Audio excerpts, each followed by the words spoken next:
Hi friends, hello everyone, welcome to my YouTube channel cooking queen Janvi.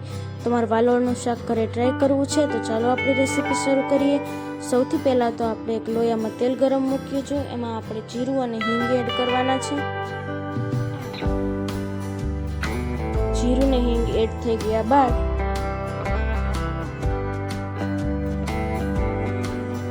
આપણે તેમાં લસણવાળી ચટણી add કરવાની છે.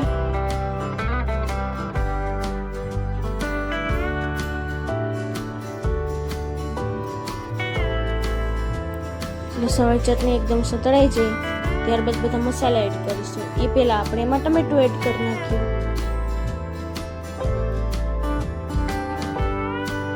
હવે આપણે સૌથી પહેલા ચટણી પાવડર,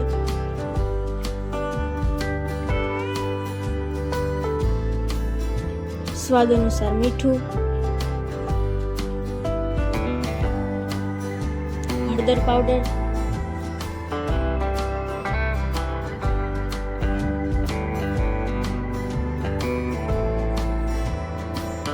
ધાણા જીરું પાવડર, હવે બધું બરાબર રીતે મિક્સ કરીશું. એકદમ સરસ મિક્સ થઈ જાય ત્યારબાદ આપણે વાલોળ એડ કરી દઈશું. બાફી લીધી હતી પહેલા વાલોળ. હવે શાક એકદમ સરસ મિક્સ થઈ ગયું છે. ગરમા ગરમ રોટલી સાથે તમે સર્વ કરી શકો છો. જો વિડીયો ગમે તો લાઈક, કમેન્ટ, શેર, અમારી ચેનલને સબસ્ક્રાઈબ કરી નાખજો. વાલોળનું શાક એકદમ તૈયાર છે.